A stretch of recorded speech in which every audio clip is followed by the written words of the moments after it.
Ito ang Hope Central, ang Adventist Broadcasting Network ng Central Luzon Conference. Habang mainit ang kampanya para sa halalan dito sa Pilipinas, ay mainit rin ang pagpapalaganap ng Ebanghelyo dito sa Barangay San Pedro, San Simon, Pampanga, bilang suporta na rin sa programang Tell the World Jesus is Coming ng konferensya ng Gitnang Luzon. Sinasabing kinansila ang nakatakdang liga ng basketball dito sa lugar ng pagpupulong upang pagbigyang daan ito.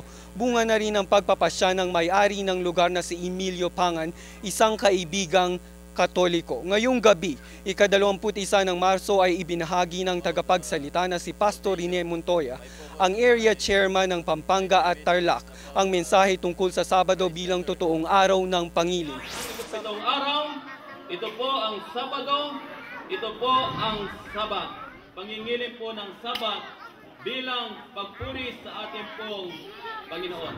Para maalala po natin na tayo po ay nilalang ng ating Panginoon. Samantala, bago ito maganap ay ibinahagi rin ni PJ Salcedo, ang pre-intern na na-assign sa Apalit, Pampanga, ang kahalagahan ng pagkain sa tamang oras. Pansinin po ninyo, meron tayong umagahan, tanghalian, hapunan. 3 beses na po yun. Pagising mo sa umaga, nandyan yung coffee mo, nandyan yung tinapay mo. Bandang mga alas 10, meron ka na namang kakainin. Kung ang stomach po natin, kinakailangan din naman magpahinga. Masaya namang ibinahagi ng punong matanda sa iglesia na si Rudy Meneses na ang effort na ito ay naglalayong mapalaganap ang mensahe ng kaligtasan sa lahat ng mga tao. At ito ay bunga na rin ng pagsisikap ng kapatiran ng iglesia ng San Pedro.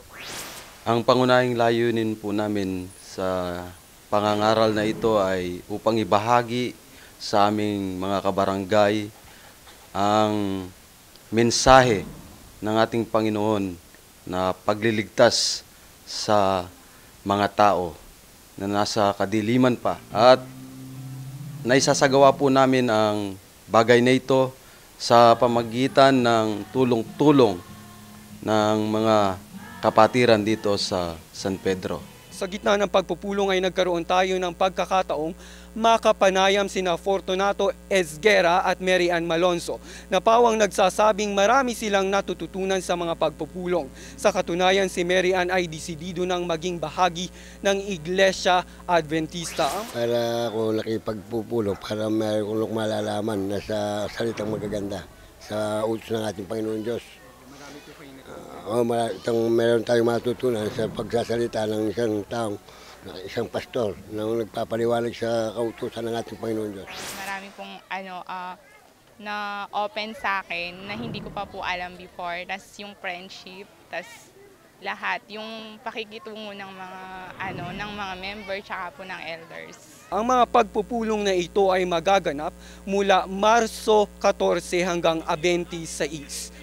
Ang magagandang kaganapan na ibinabahagi namin sa inyo ngayon mula dito sa San Pedro ay nagaganap dahil na rin sa pagpapaunawa sa mga nakakarinig na ang Adventismo ay may lugar at silbi kahit na nga sa ating makabagong panahon.